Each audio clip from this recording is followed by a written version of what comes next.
Ladies and gentlemen, welcome to the heart of Chicago. As dusk falls, the city glows with unparalleled beauty. From the shimmering skyline to the bustling nightlife, Totoo pala na ang pinakamasakit magsalita ay ang taong mabait dahil bago siya pumatol, nilunok muna niya ang lahat ng sakit at kapal ng mukha. Pero tandaan mo, kapag siya na ang nagsalita, hindi na iyon para makipaglalo. Ginagawa niya iyon para iparamdam sa iyo kung gaano pa niya kayang saktan. Sa totoo lang, hindi siya mahilig. Tinitiis ka lang niya dahil may respeto siya. Pero kapag gusto mo yun, wala kang nagpapalik.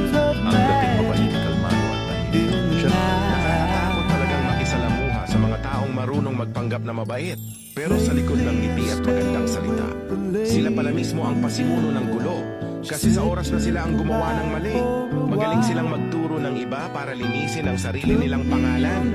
Yan ang mas delikado, yung traitor na nagmumukhang mabuti.